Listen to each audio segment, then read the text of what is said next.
Welcome to the What's in My Head podcast. Today, I am joined by Mike and Jono again. Before we get all of the pleasantries out of the way, gentlemen, I just want you to know, Mike, you've been surpassed as far as videos go. What? No. Yes. Yeah. Let me guess. It's Big Jim. No, it's not. Oh. It's an Ed Boy alumni, but it's not Big Jim. As it sits right now, Matt Hill, the voice of Ed, is sitting at 941 views. Now, that might not seem like a shit ton of views for a guy that's got almost 300 subscribers for the YouTube channel, specifically for just the YouTube channel. That's big, man. We're really close to like fucking 59 away from 1,000. So you're sitting at 919, Mike. But the crazy thing is Matt was literally sitting at like 750 a week ago. I don't know what fucking happened. I don't know who found it. I mean, I've jumped up a tremendous and subscriber. I mean, I've went almost up 100 subscribers in a little less than 3 weeks, which I'm fucking floored about. I'm so excited about. But nonetheless, man, this entire month has been nothing but pushing the Ed boys. And I've got the two long mainstay writers here with me, Mike and Jono. Mike and Jono, how the hell are you guys? Good, man. I'm glad to be back. Yeah, nice to see you again. Yes, man. It's always a good time when I can sit here and talk Ed boys. So usually I don't open up with conspiracy theories, but there was a couple questions that I've asked you guys specifically on each one of your episodes. And some of you guys had never heard of the one that I asked. I think I asked Jono specifically, was the special ed episode. And if it wasn't you, I know I asked Big Jim, and that one was completely out of the window. It was just stupid. I never heard about it until I was on the internet. The internet's full of crazy shit. But one that I found that I thought was interesting and that I never heard of before, and I want to know if you guys had heard about it. So I'm on IMDb, and one of the things goes is a widespread fan theory suggests that the neighborhood is purgatory, and everyone is dead due to everyone's tongues being a different color, like a corpse, and the Canker sisters are demons.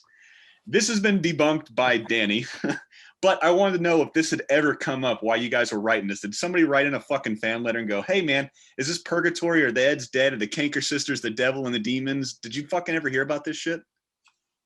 I can tell you sometimes when, your fourth or fifth draft of your outline got kicked back, it felt a whole lot like purgatory working on the show. But I don't know. John maybe can corroborate there, Yeah, the studio could be purgatory, but yeah, no, that obviously wasn't in anybody's mind when we were making it. It seemed really far-fetched when I read it, but so ladies and gentlemen, just so you know, Mike and John are back on, obviously, because we're talking to each other, but these guys have the complete control of the show this time. Usually I do a little bit of homework and I'm say, hey, Mike, you wrote on this. Tell me about it. Hey, Jono, you did this. Tell me about it.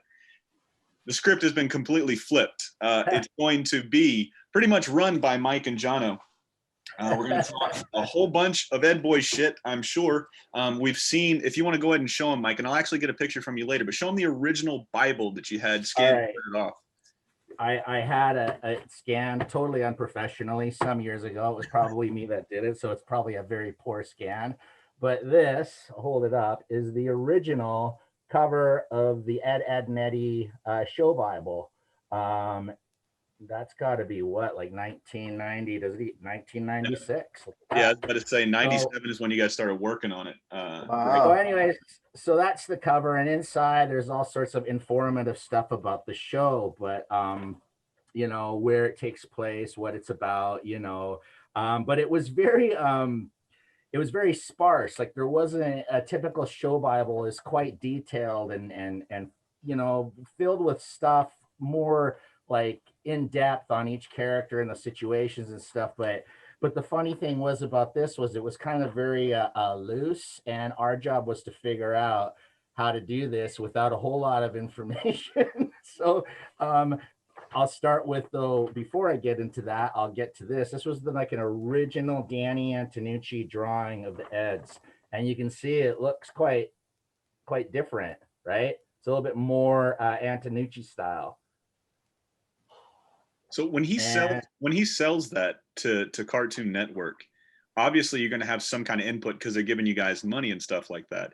But do they with Danny having complete creative control and owning the property, owning the property of the Ed Boys, how much do they have as far as input goes? Well, I mean, Danny being Danny, I mean, he's all about artists, right? Yeah. So he very much said, you know, the artists are in control of this one, and you know, we're not going to be listening to many executive notes on this show. Yeah, he made it very clear. Yeah. He got into fierce battles too, a lot of times with the executives, just because this was his show. This was his baby. He wasn't gonna listen to them. He didn't think they were qualified to tell him Would any what of to those do. executives wrestle? Because I remember, like I said, I remember you guys talking about wrestling matches just to blow off steam. But would any of the executives? No. No, they didn't. They weren't physically there. I mean, the show was being done in Canada, and everybody, like all the executives, I believe CN was based in Atlanta at the time, so I Yeah. think they were all in Atlanta.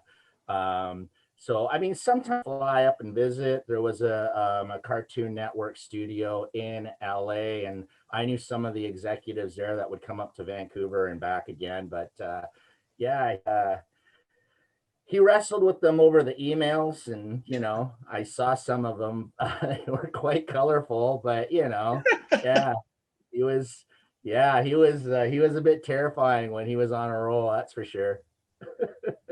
Jono can vouch for that. He saw him way more than I did. So were you? I know Jono was, but were you, Mike, in the studios with them up there in AKA, or were you doing? no, I was freelancing for the whole time I worked on the show. So I was working remotely basically, and Jono was kind of like, you know, my contact and my go-to person. And I would fly up there occasionally and hang out for a week or two. Okay, yeah. Jono would usually put me up when this happened. Oh, much to yeah. his dismay. I forgot about that. Oh yeah, yeah. So it was fun though. I mean, it when I got to work in the studio, the few times I did work in the studio, it was super fun for me. I mean, it might have been, you know, another day at the office for everybody else, but for me, it was just nice to be around those people. And it was really great being around the artists, especially because I could see their thought processes and the way they did their things and how that interacted with us. And also I get a lot of their shit when I wrote stuff that they didn't like. Well, I remember you talking about it, span it down. So I specifically wore my Scooby-Doo t-shirt. Scooby-Doo, that's right. Yeah, Big Jim used to hate, he called it my Scooby-Doo, right? Have characters running back and forth like through doors and shit like this, right? And he just would cringe and get so mad at me every time I did that. so we know what Big Jim got upset about, Jono. What did Big Jim get upset about for you, or any of the artists specifically? Did you have a Scooby-Doo-ism or a Scooby-Doo moment that they're like, "Come on, Jono, fuck, man, give me something else to draw"? Oh God, I'm sure there were moments where they didn't like things, right? Yeah. And like Mike was saying, they would come marching right up because they would get assigned an outline, right? And they would sit and read it, and if they didn't like something, they would walk right up and go, "What the hell is this? What's happening? What's happening here?" And you'd go, "Oh well, I don't know." You know, you have to defend yourself. yeah. It's like, you know, back off. I got a pencil, you know. But they were always right because they were drawing it, right? And their experience was in panel to panel, right? Page to page, panel to panel, right? Visual, yeah. Because that's their life. And if they hit a spot where there was a glitch or something didn't connect, then they would know immediately and they would go, "Hey, wait a minute, this doesn't match up here." Right? When something like that would happen, what would be like, I guess, the course correction? Would you guys just sit there and try to work? I don't want to say work it out like you guys were fighting, but what I mean by working out was like, okay, well, this is what they're doing. Would you just explain it to them, or would you have to go back? And we all know that the scripts were very, very small. It was Danny he didn't want words getting in the way, essentially, of the art. And it's very, very artist-driven show. But when something like that would happen, was it just like, fuck man, just do whatever you want? Or would you guys work a story out just to flush that idea completely out so they might understand it a little bit more? Well, typically you defer to the artist because the artist is the one who has to draw it. So if they explain it to you, you know, like I love when they say, "Well, how do I draw that?" You know, like I don't fucking know. I'm not an artist, but you know, but you know, they make you think twice. Like they make you as a writer really think, did I write this thing in such a way that it's visual, like it can be visualized? And that was actually an incredibly helpful tool. I don't know for you, Jono, but for me, it was like, it was so nice to get their perspective and be criticized by them because it taught me how to write more visual and more, you know, be better at screenwriting, you know, to really see in my head what was happening and write it in such a way that it could be drawn.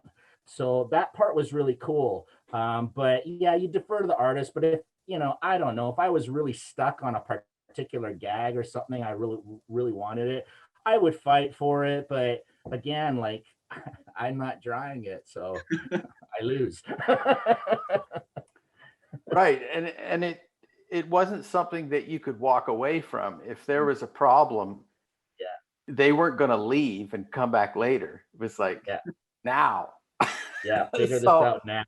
And the other thing is that everybody involved in the production was on the same team and pulling in the same direction. And everybody knew how difficult it was because everybody was having difficulty in each of the things they were trying to do. So everybody helped everybody else like all the time.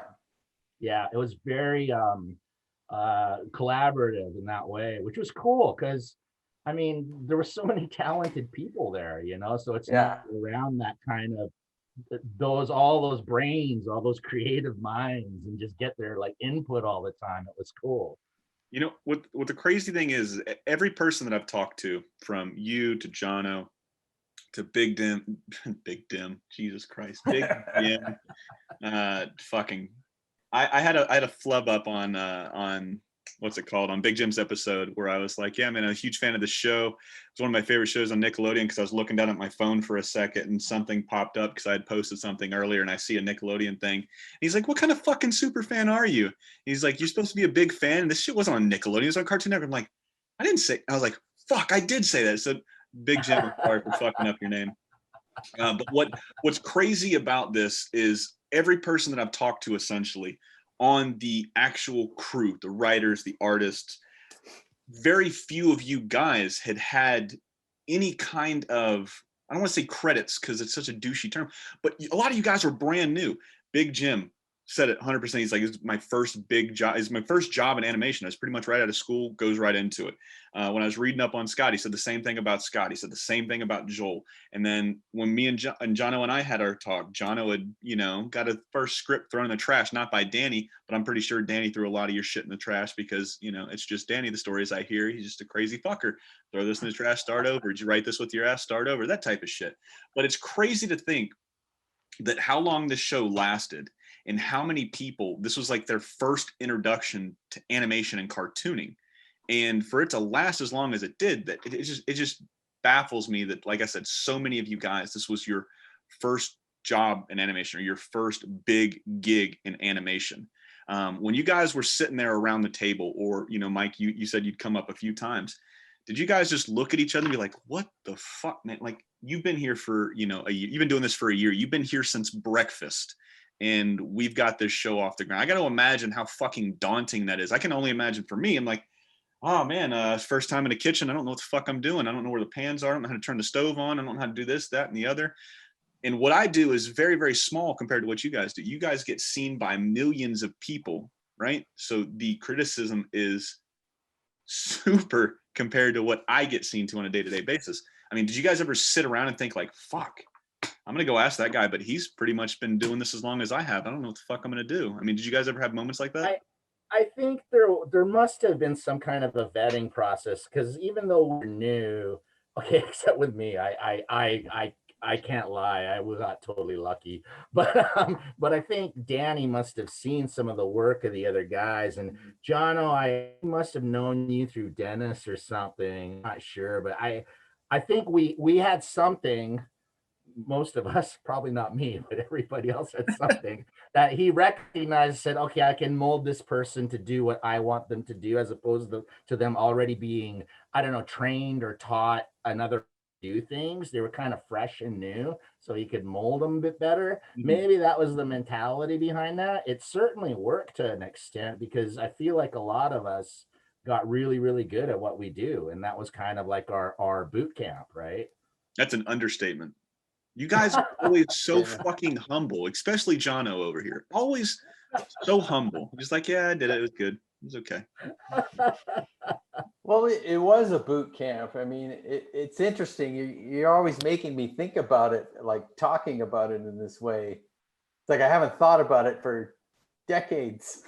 Really? I mean, I guess it's because I'm an outsider looking in, essentially. So I'm sitting here. I was a consumer at first, and I'm still a consumer now because I still watch it. I mean, I've been trying to get my fucking kid into it for like the last 6 months. And he just looks at it. He's like, all right, man, well, I'm going to go watch the same cartoon I've been watching for like the last year. And I'm like, don't you want to watch something new? And he was like, I mean, yeah, but I did. So like I said, it's just from an outsider looking in, it's very fascinating to see and hear what you guys went through. But going back to what you were showing everybody, man, if you want to hold or go back through the Bible, because you were getting ready to read off Ed before I had to ask you that question. We kind of sidetail and No worries. Yeah. just shot it back down, man. But give everybody a little inside information. So that was the first Bible you guys had. You said it was very, very sparse.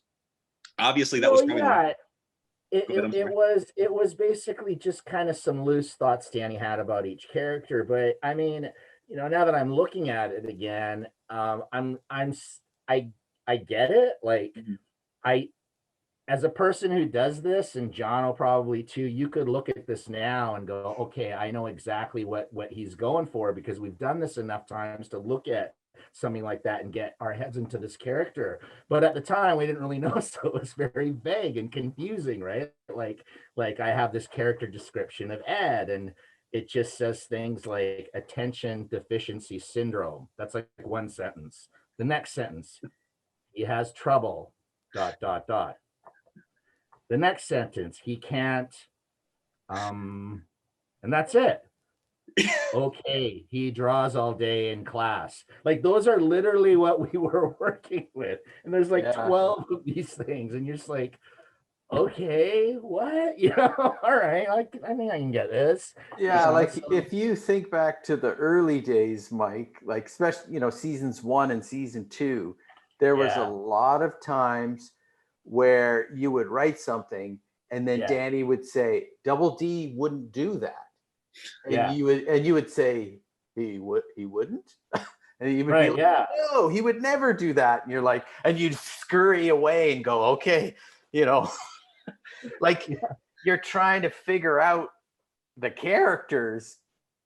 And I think you're trying to read someone's brain, like you're trying to literally read someone's mind with very little information, and he's making you figure out what he would do in your situation. And it was tough, man. Like I have this, I showed Jono earlier, but this was one of them, like, I will never forget this outline. This is the worst outline I ever worked on. It's called Boys Will Be Eds. And I don't know if you can see that. It says D- on it. This is probably my 3rd or 4th draft. And there's like stuff, it's like shredded. It says lax humor, too flat. Where's the crush? Dio, stinky, poop Dio. Like Dio's dialogue, right? You know, why is it that they do what they do? Has no soul or depth. Relates in no way to little boy feeling. Like, I'm a boy. I should know this. Like, so you said that was your 3rd or 4th draft on that one? Who knows? It doesn't even say what version of the drafts. What story is that? It's the one where all the guys have a crush on Nas. Oh, right. I did 7 drafts of that, and it got pulled. It got pulled. I didn't even get a credit on it. I did 7 outlines of that, and it got pulled. What do you mean? What do you mean it got pulled and you didn't get credit for it? I did 7 versions of this story, and he hated all 7, so he took the story away and gave it to somebody else. Jesus Christ! And it's a lot of work. with excuse me, when you guys would write out a script, because what were episodes back then, like 15 minutes? Yeah, they're technically 11 minutes. Yeah, 11, give or take a few with commercials. seconds. Yeah. Okay.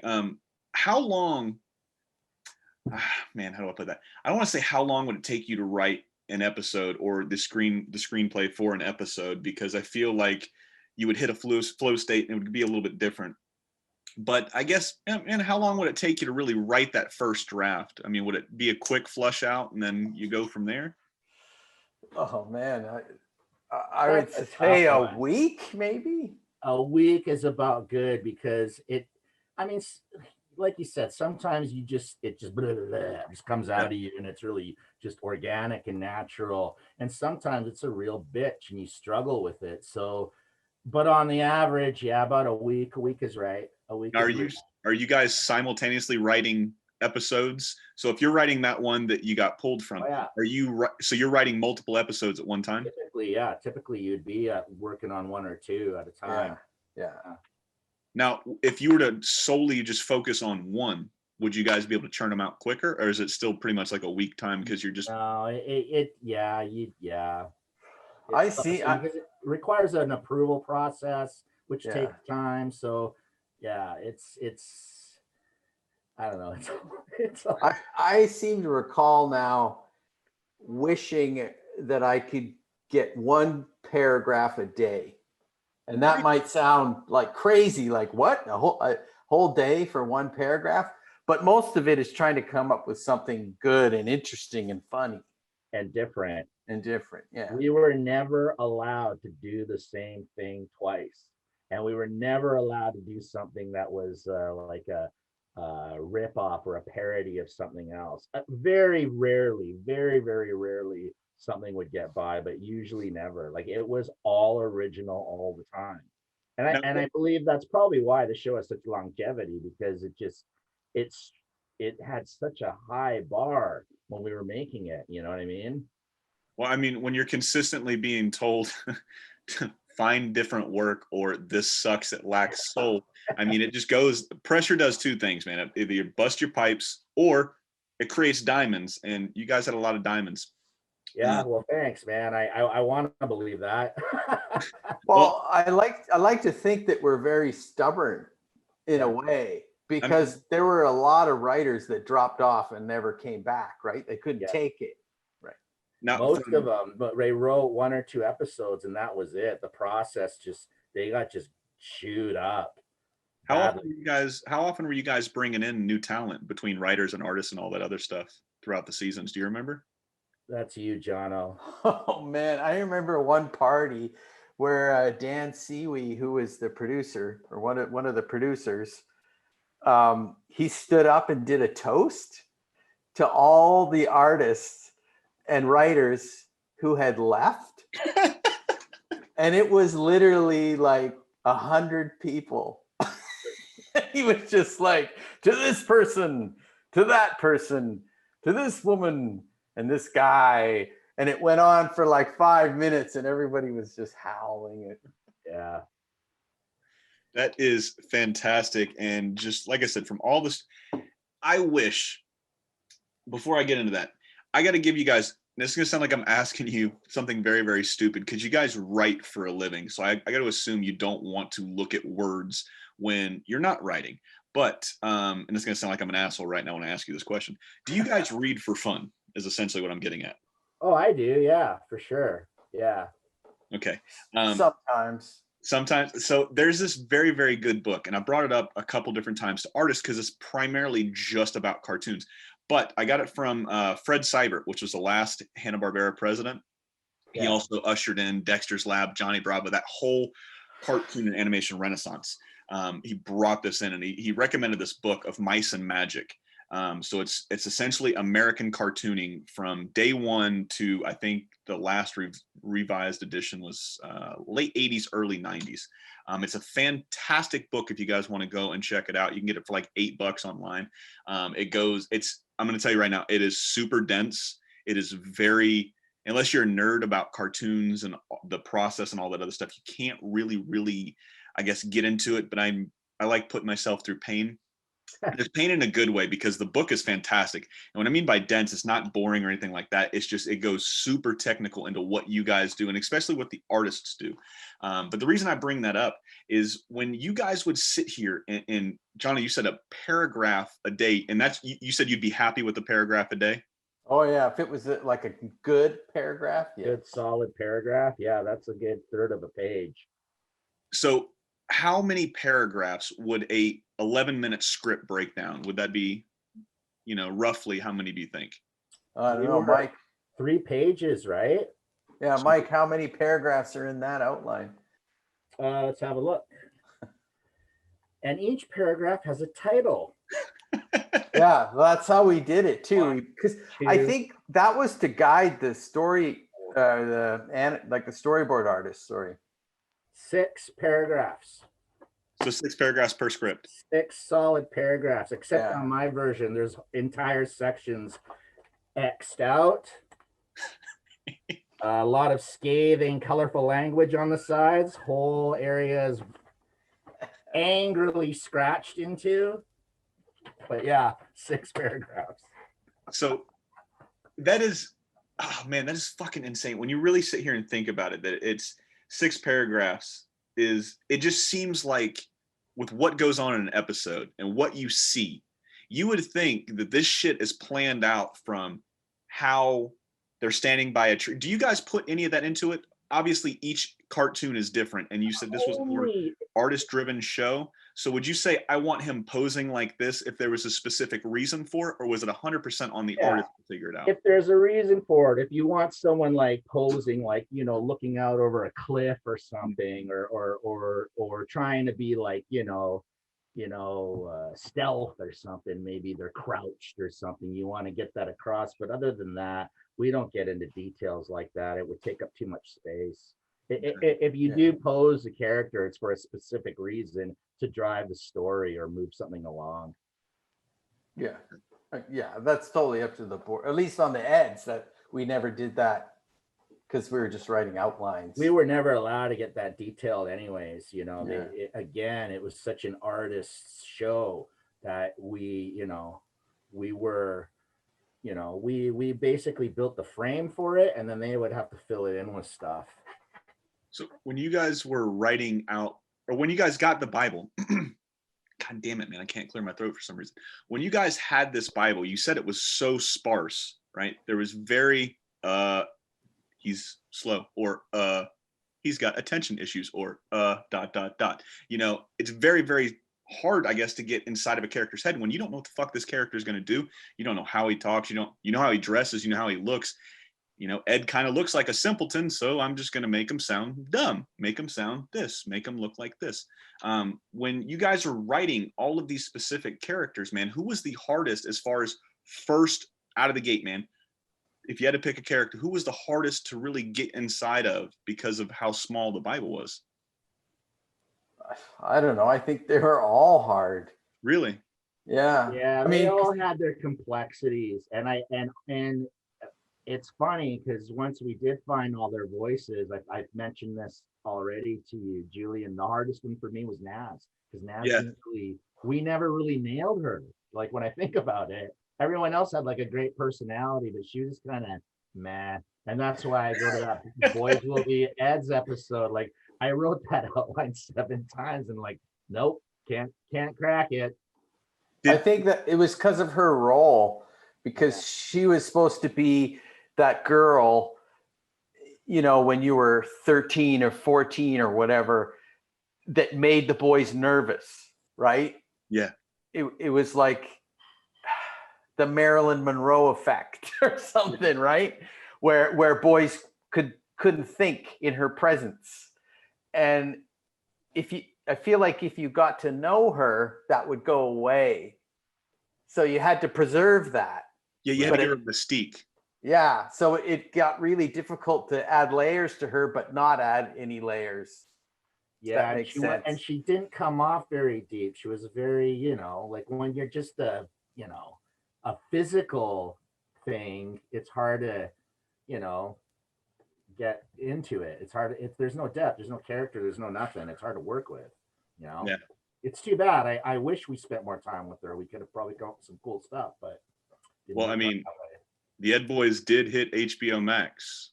So It there's is. obviously some kind of interest in these characters, not just for me, and thousands and thousands and thousands of people like me like this show, man. So I got to imagine.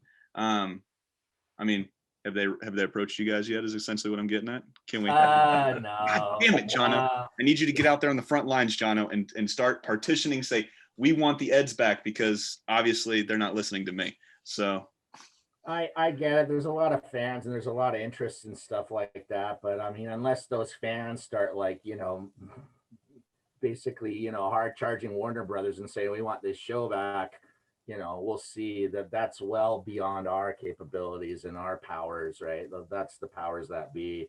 So we'll see. Maybe, hey, I'm not ever going to discount it happening. I would love to do it again. It would be fun, right? It would be fun to work with Jono again and fun to work with these characters.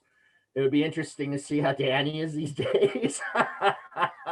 do you think he's mellowed out, or do you think he's still ramped up? No? No, not really. Probably. Yeah, probably not. No. At first, it would seem like that, but as soon as you got into the weeds, man, it would be just a shit show all over again. But whatever. I mean, you enjoy working in the shit show like that, or you don't, right? Like the thing is, Jono and I can. We have my most memorable thing leaving that show was how terrified people were of giving me criticism and notes. And I'm like, really? Like, Yeah. you have no idea what you Yeah. could shoot a bullet at me right now and it would bounce off. Like, seriously. It's no true. It's true. It's so we even talked about this where we laughed about it, where you would go to other productions, and then people would say, "Now we're really sorry, but we got to give you a little bit of criticism here," and we would just laugh our heads off. Oh no, criticism! Oh no, here it comes. It's like whatever. Like, what do you mean? What do you mean you want his shirt red? I can do that. It's not that big of a deal. Like, oh shit. They think you guys are like the greatest things since sliced bread. But getting more in depth into these characters, man. So when I talked to each one of you guys told me your first episodes that you ever wrote on. You told me some of the hardest episodes you wrote for. But I want to know, for Mike and Jono, what was the first episode you guys collaborated on? Oh God. Or if you can't think of the first one, but can you think of the first one? I wouldn't say we specifically, I mean, there were a couple episodes we both got writing credits on. Typically we were each assigned an episode, and if things weren't going well, like if I was writing it was kind of going sideways and it wasn't moving anywhere, Jono would jump on board and vice versa. So that's a lot of times how we end up with co-credits. But the reality was it didn't matter if it was my show or his show or whoever's show. We would talk about everybody. I mean, I can't tell you how many times like, I need a gag or I'd run a Jono, dude, like, I don't know what Johnny should say right here, and like we would constantly be bouncing back and forth on each other because, well, it was fucking survival. We talked on the phone like every day. Every day. For years. You and I were on the phone. Yeah. Years. Yeah. And often it was somebody else's outline. Yeah. Like I would call Mike and I would say, "Oh, this person's outline is terrible. How can we fix it?" And we would just chalk it out on the phone. And then that's because people just, I don't know. It was really hard to get, I guess. I mean, who'd you say gave the toast to all the hundreds and artists and writers that weren't there? I mean, Oh, Dan. Yeah, Dan Seeley. Yeah. That's fantastic. That just goes to show you how much fun you guys were really, really having. But if you guys bounced every idea off of each other, because you guys were really just trying to make the best show you possibly could, man. So if Mike couldn't do it, man, let's talk this shit out. Two minds are obviously better than one. What was one of your favorite gags or favorite episodes or favorite moments that made it into an episode that you guys can think of like, oh shit, we flushed that one out together on our many chats on the phone? for that, it would be, I believe the episode's called Luck of the Ed. It's the one where there's a quarter stuck on the sidewalk. That was one of my favorites. And one of my favorite gags is, and I wrote it in there, it was very rare that it would make a gag at the writing stage would make it through the final Yes. end. No matter how funny we thought we are, somebody else thought we weren't. So, so one of my favorite gags in that one is Eddie swinging on a rope with a snow shovel, trying to plow the quarter out of the sidewalk, and he just fucks himself up. But he won't stop, right? He keeps going. Right? I just thought that was hilarious. It just shows how greedy and dumb Eddie is, and that stayed in. So that's one of my favorites. And of course, I already told you about that Rolf Christmas song, Yeah. Christmas special. That's literally my favorite thing I've ever written to this day. It's still my favorite. Yeah. You know, the quarter on the sidewalk one, that defies a lot of conventions and rules about storytelling and writing, in that it takes place in the same location for the entire show. Yeah. And it's only about that one thing for the entire show. And I've referenced that story so many times in my career to other people, because I've had other executives and producers and directors tell me, oh, this isn't a story, it doesn't work. And I'd be like, why doesn't it work?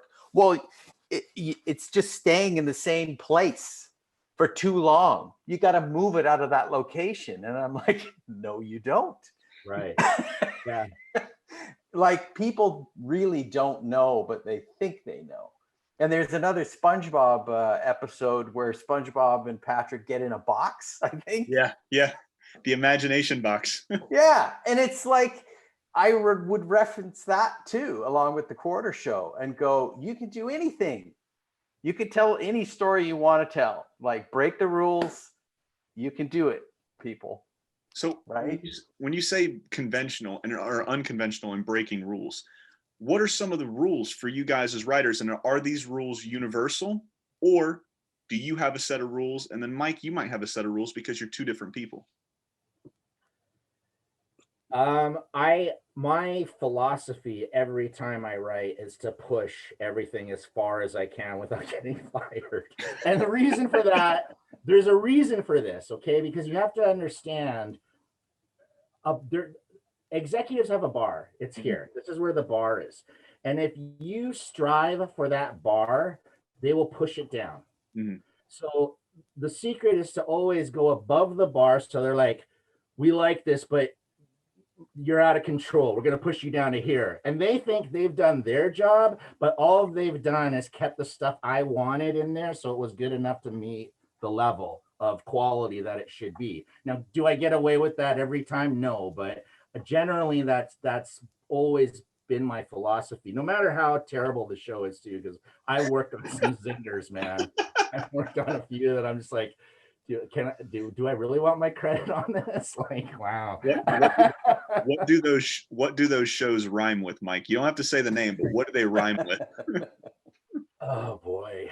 I'm just kidding. I don't want to get you fired from anything, Mike. So you don't have to.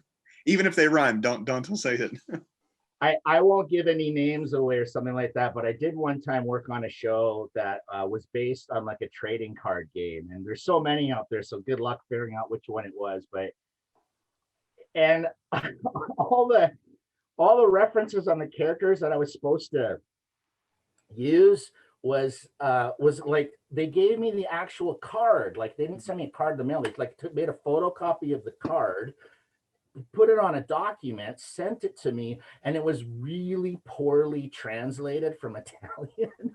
So it was just the most weirdest freaking show I ever worked on. It made no sense at all. I had to pull everything out of my ass just to make it make sense to me, and I was the one who was writing it, let alone I don't know how it was made. I to this day, I don't know. I don't know. I don't think I've ever seen an episode of it. I'm scared to.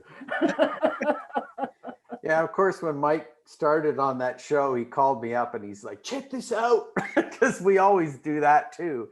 If we get something really terrible, we always call the other person up and go, hey, look at this. Aren't you glad you're not working on this? And then, John will send me back something even worse. I'm like, oh no. Sorry, man. So what about you, Jono? What's your philosophy in writing? Are you setting the bar as high as you can so they can break you down by half so you can still meet the quality? Or are you got a completely different outlook on writing? Well, when I mentioned storytelling or storytelling rules or conventions or whatever, I just meant that a lot of other people in the industry rely on stuff they hear in seminars and read in books.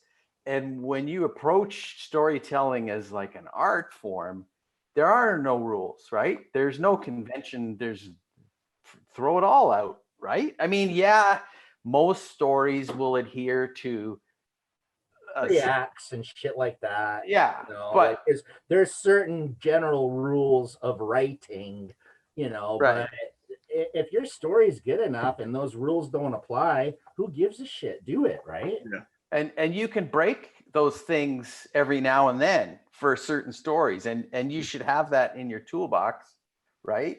Yeah. You don't need some executive coming in and going, hey, you're breaking a rule here. There's only 2 acts in this story. Yeah. And it's like, so what? It works. Yeah.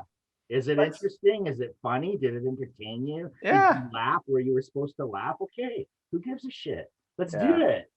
We make cartoons. Like, come on, let's have some fun, To sit here and think that everything has to be the same. I mean, you can go and pull 2 cartoons. Well, with the exception of like 2000, was it 7 to like 2012, I would say you can go and pick any 2 cartoons and they would look completely different. But if you go and pick any 2 cartoons from now until 2007 or before 2007, you were getting the same fucking cartoon essentially with everything. Everything had the same shape, everything had the same colors, everything was the same panel.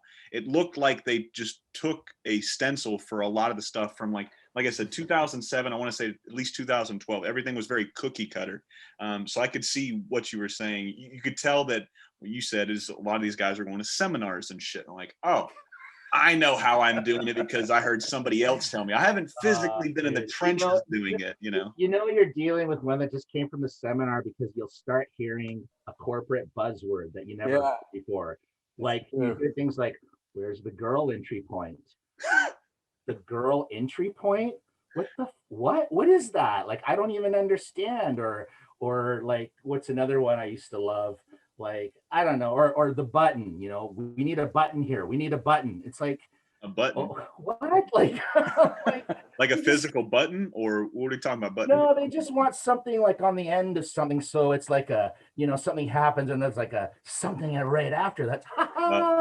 That's the button, right? And it's like, or we just go to the next scene. Like, who gives a shit, right? Like, why does it have to be there? I used to always get angry at stakes, at people that would say, "Oh, the stakes aren't high enough." Yes, that's another one.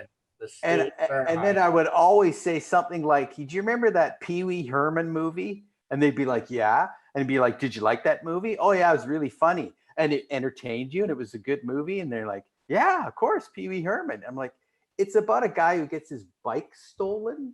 Yeah. Are those stakes high enough for you? And do you understand that the stakes were important to Pee Wee? The bike was important to Pee Wee. Like, you don't need aliens to come in and attack the town. That's not high stakes. You see what I'm saying? It's high stakes to your character. And they didn't understand that. I was working on this show where the only thing they understood was aliens or angry Bigfoots come in, like high stakes, I mean, I guess it really drives. I mean, I could see, just playing devil's advocate for just a little bit, I could kind of see what they're trying to do. But when I see something like that, because you see it a lot with what I do, cooking and stuff, everybody wants to add a little something. Everybody wants to feel like, oh, you know what?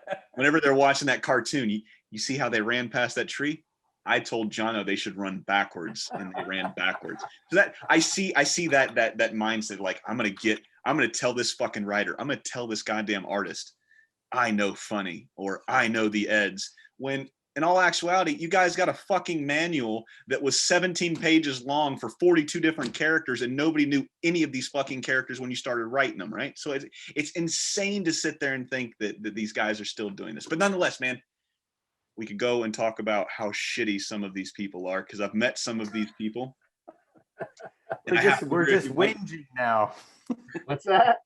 We're just complaining now. We've devolved into We're complaining. devolving into complaints. Well, what? I mean, you know what? You know, at the end of the day, for every shitty person I've met many good people and learned a lot from a lot of very talented people and made good friends with people. Even the people who were giving me some of those shitty notes became good friends, you know? So, you know, like, what are you going to do? It is what it is, right? It's all about what you make it at the end of the day, man. You get handed lemons. What do? You make lemonade. Sure. And you can complain about it. I mean, it just depends. But nonetheless, man, everybody likes to sit there and talk about the bad, man. But let's talk about the good, Mike, right? Let's talk about the good, Jono. When you guys were obviously on this show, man, you could tell just by you guys' passion and how you guys had, like you said, Mike, that bar set so high because Danny was pushing that pace. We gotta have something different. What was the mindset, or what was the feeling whenever you would put up that we did this? Was there a running count as far as gags go? And what I mean by that was like, oh, he did this in episode 2 of season 3, so we can't do it again. Who was keeping like a mental note of all of the gags you guys would do? That would be Rachel. that would be Rachel Connor. Really? Hell yeah. She was like the encyclopedia. She knew everything about the show. Yeah, she was an invaluable tool. Amazing. She knew everything. She could recall anything instantly. Yeah, we'd go like, what was that episode where Double D did that thing? And she'd go, oh, it's this episode in this scene. How infuriating is that? Because I look at my wife, especially when we came up with it, right? Like, how do you know that? Like, I wrote this shit, I drew this shit, and you're telling, like, my wife does it all the time. She's got like one of those photographic memories. Like, fuck, man, I can't find my wallet. She's like, oh, it's over here. And I'm like, I haven't seen this wallet in 3 days. Now you're telling me in the last 17 minutes, you've heard me yelling and cussing, trying to remember. I'm sitting here sounding like a fucking mental patient because I can't find this shit. And you automatically know where it is. It's infuriating when you meet somebody like that, but they're so invaluable. But she came on what season? Do you remember? Like 3 or 4? 4 was it? No, I think it was later. 4 or 5. 4, I think. I can't remember. Yeah, I think it's 4 or 5. She came in the later part of it, though. Yeah, she did. She came in the later part.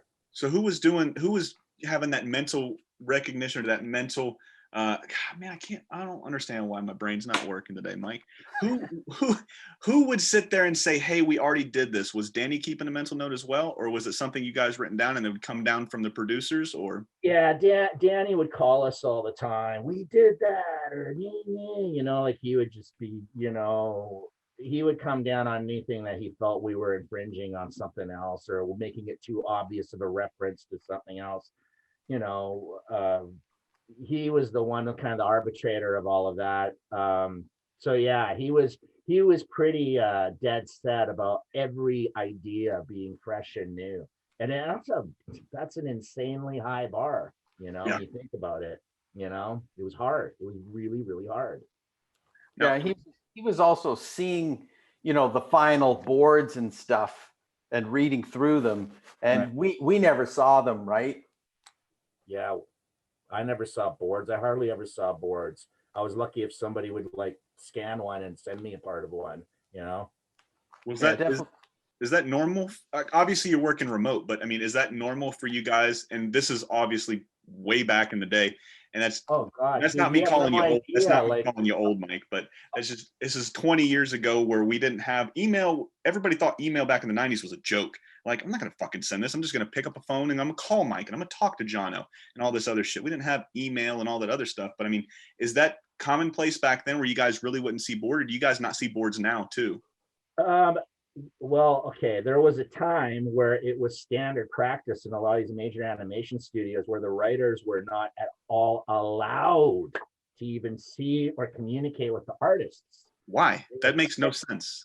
I know it doesn't make any sense either. I don't know why. I don't know. That was a time. But generally speaking, because the board process happens so far after we're already done with our writing and we're already moved on to the next thing, that we don't get to see it.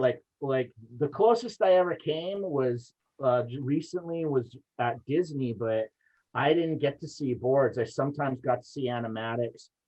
I think only twice was I ever pulled into a board meeting to explain some writing or a gag better. That was it. So it's not common for the writers to see the boards at all. It's not.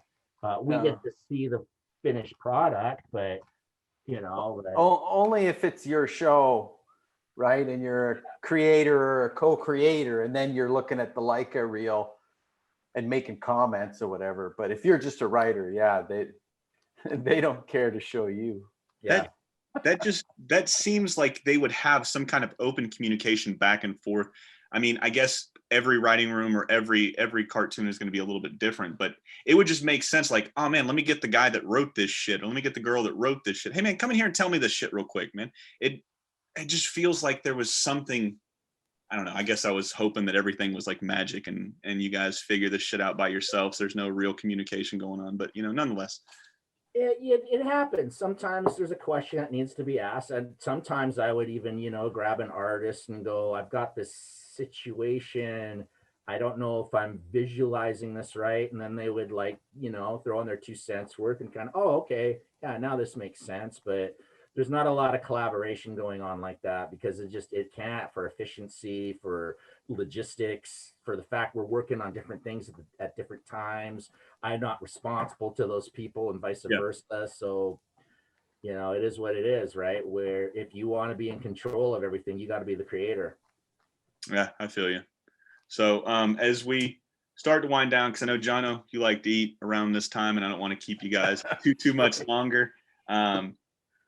But Mike, man, going back to the Bible for just a little bit, was there anything else other than your D- that you were really, really proud of that you might have wanted to show us? And then, Jono, what was the lowest grade Danny ever gave you? Oh, I don't remember. I didn't save any of those like Mike. I'm a glutton for punishment. I was about to say the same exact thing, Mike. He's a glutton for punishment.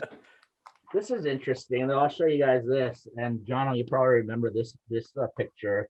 It just says Ed and Eddy see something shiny, jiggers. Yeah, I remember that. It's just, what? And that sold the show. That's what he drew and sold the show with? Pretty much. Drawings like that. Yeah, and sayings like that. Yeah. That was it. Now try and write stories with those 3 guys, and you're like, who the hell are these guys, right? Yeah. I remember you, I think it was you, Jono, that you told me that he had sent off that one page and they're like, fuck it, this is our show. This is what we're doing now. And then I've looked at some of the proposals for shows that they do now, and it's like the same size as your Bible, but like 2 of them. And this is how they sell shows. I mean, obviously this is probably the last show of its kind that was like that. And I guess it goes to show that not only was Danny just really, really good, but it was like, fuck, we need some more stuff on. And Mike, what were you saying? Excuse me?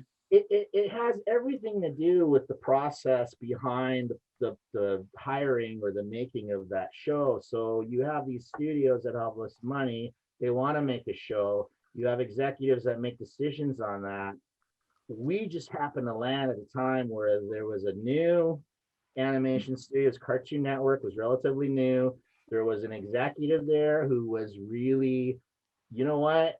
Like I told you the analogy about the car. I want this awesome engine. I'm going to find the best mechanic, and I'm just going to give him my car and walk away. Yeah. And that's exactly what Linda Semensky did. She gave Danny, a sack of loot and said, make me a cartoon. And you better be good because, you have a high bar, and that's exactly what happened. Literally, and that's probably the last time you're ever going to see that. You don't find that sort of trust anymore. No, not at all. And do you feel like art suffers because of that? Oh God, yeah.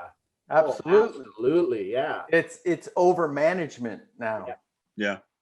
Now, too many cooks, right? Too many cooks in the kitchen. Look, fucking Jono's on top of his shit. He's over there. He's just waiting. He's like, I'm going to throw this little cook line in here.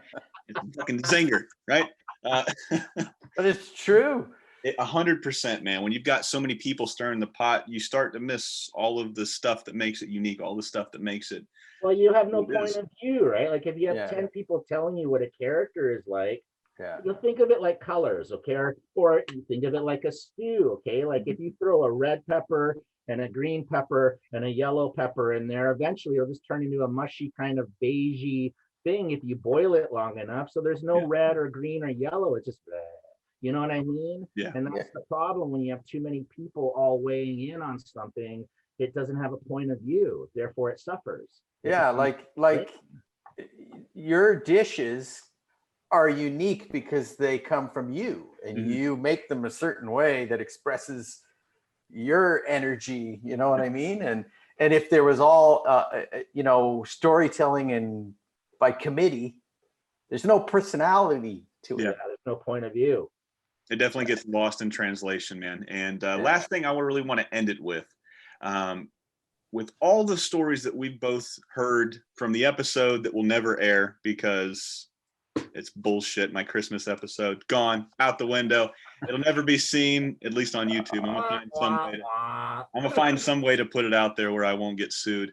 And I don't know if we told.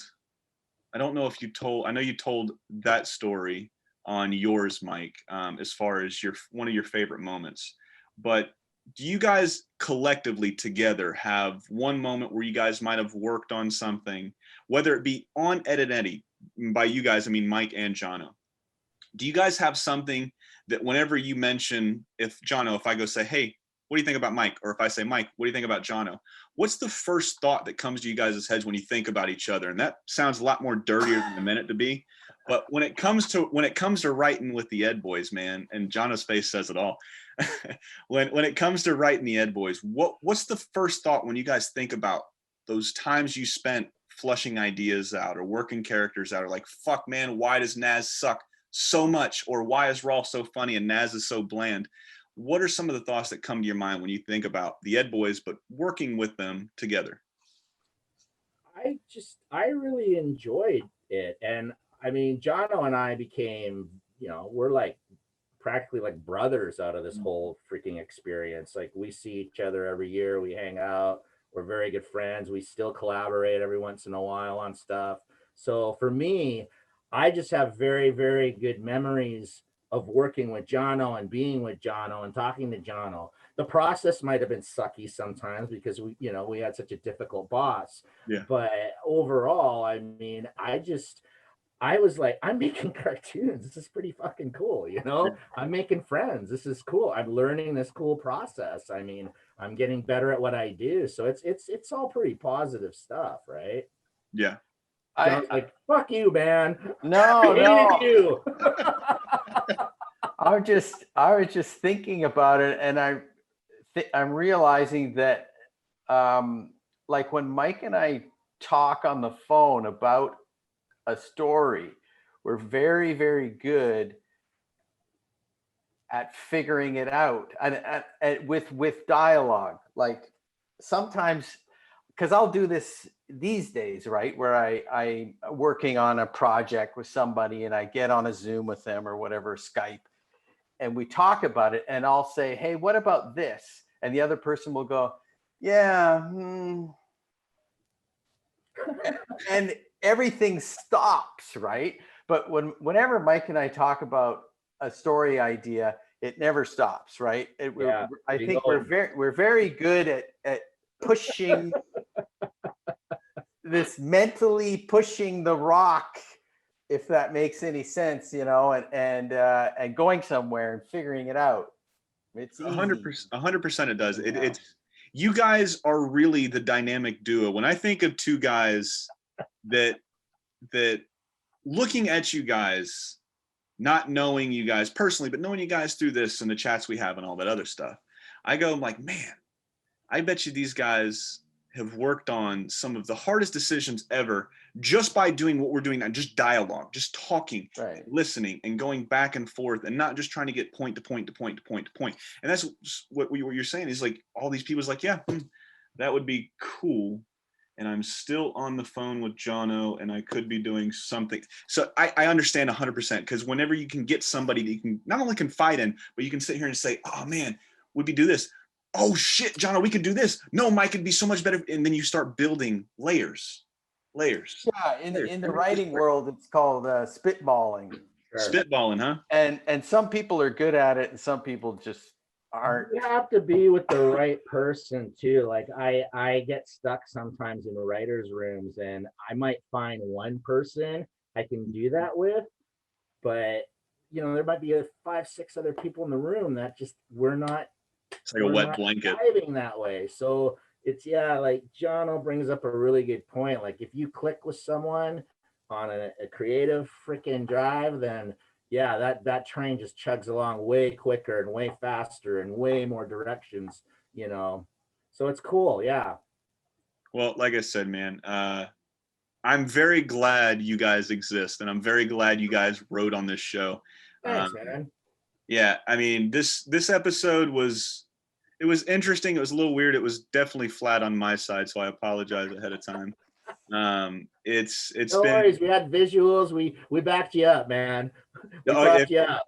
If it wouldn't have been for you guys, I for sure would have probably hung myself in the background by now, because it was flat. But nonetheless, man, I always have fun talking to you guys, because you sit here and say, oh man, it's easy to bounce stuff off of Mike, or it's easy to bounce stuff off of John. When I talk to you guys, man, I get transported back in time. I get to feel like a little kid again. I'm talking to the people that made a fantastic cartoon. I make you guys feel uncomfortable at the end of these things, but I feel like, fuck it, man.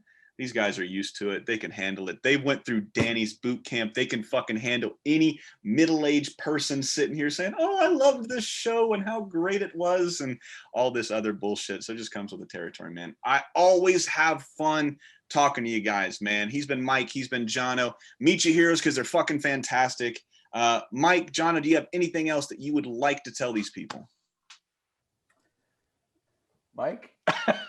Thanks. Like, honest to God, I am always so pleasantly surprised to be confronted and hit up by Ed's fans and feel their genuine love and appreciation for the show. And you know, it validates. It just validates everything we do. You know, you fans validate everything we do, and you know, if it weren't for you, we wouldn't have our jobs and we wouldn't feel that love, right? So Yeah. it all Cyclical. works, man. Yeah, it's a circle of life. It's really cool, like at this point in you know, our careers or in our lives or whatever, to hear this stuff. It makes you feel good about what you're doing. Yeah, That's totally. good, man. I'm gonna end it with this, because I know you're fucking starving, Jono. I'm gonna end it with this, man. I don't think that you guys, and by you guys, not just the guys that and the girls that wrote on Ed and drew Ed, the Ed boys, excuse me. You guys are starting to get the fan base that's my age now. And with the internet and social media especially, it's so easy to connect with some of you guys.